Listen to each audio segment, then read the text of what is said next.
سلام داداشای گلم، خوش اومدیم این ویدیو. امیدوارم که حالتون خوب باشه. ما چند وقتی به خاطر یه سری مشکلات نبودیم، بزرگی به خودتون ببخشیم. یه فیلم گرفتم قبل این، حالا اگه شد فردا پس فردا براتون آپلودش میکنم. امشب اومدیم بریم براتون یه سایت جدید که اومده رو خالی کنیم. یه اسکایوینگ برای پرشه، خیلی خفنه. حالا دیدینش 100%. من چند وقتی که نبودم تازه اومدن دیدمش، دیگه گفتم حیف از دستمون بره، بریم که بگیریمش با هم. قبل اینکه بریم سراغ ویدیو رو لایک کنید، چنل من رو سابسکرایب کنید و اگه خوشتون اومده کامنت انگلیسی برامون بذارید. خب کلا خالی شد لاکی رویال. اینم نگرفتم، جدید اومده. اینم نگرفت، اینم میگیرم. حالا چی گان لولی هم اومده بنازم. و گان لولی هم یه روز میگیریم. حالا همین هفته، احتمالا نه هفته بعد میاره گان لولی هم اسپین میزنیم، گان لولی هم میگیریم. خب بریم سراغ این. خیلی خفن، خیلی. خب چند ساعت دیگه مونده بره؟ نمیزنش چرا؟ 29 ساعت دیگه.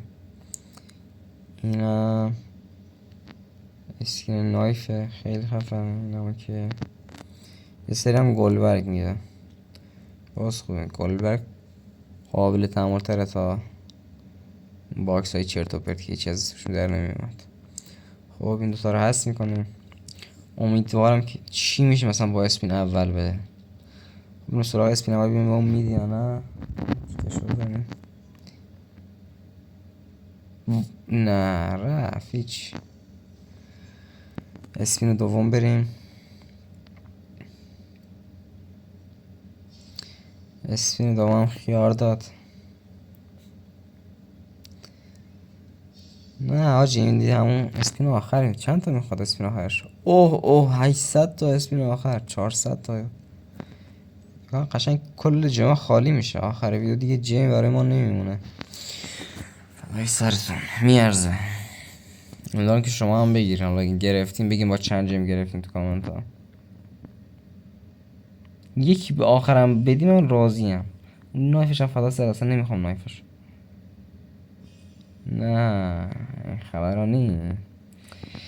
باید قشنگ سر از جو شل کنی اینجا. ای دهنت سرویس. یه 13 تا جمع براموند بنازم. خیلی خفنه، خیلی خفنه. ایوال.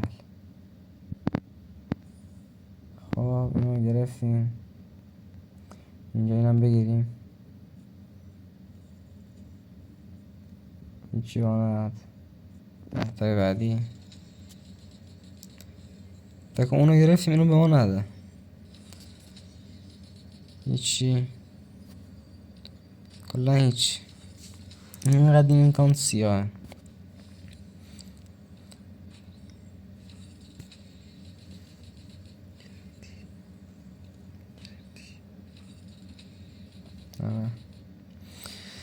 هیچی نمیده. همینطور رگباری بزنیم میلیون. 40 تا دیگه کارت دارم. داد گرفتم مطمئن.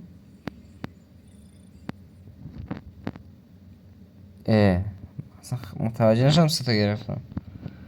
اشکال نداره، لاکی رفته بالا. 70 تا هم لاکی گرفت. خب بریم رو بذاریم. کانمان که نگرفتم کلا. اینجا بنازم. این میزه برای اصلیه. یه نایف هم گرفتیم. نایف هم بگیریم دست. چیه نایف چیه؟ اوه اینو من خیلی وقت پیش گرفتم. توی تاپ اپ اومده بود. دیدم نمیاد عوضش. حالا مثلا این چیز دارم. چی بهش میگن؟ انیمیشن دارن اینا. مثلا خزن فکر کنم اکسترا اینا خزن. ولی این موقعی که انیمیشن رو خزن توی تاپ اپ اومده بود. حالا خب اینم گرفتیم سایتیه دیگه بهتره. بیا تو دستم ببینیم. بناز انگار این دلغه که سر پارچ شدم. الان هست تو پارک ها. خب اگه تا اینجا ویدیو اومدین ممنون میشم ویدیو رو لایک کنین، چنل رو سابسکرایب کنین. دوستتون دارم، مواظبت کنین.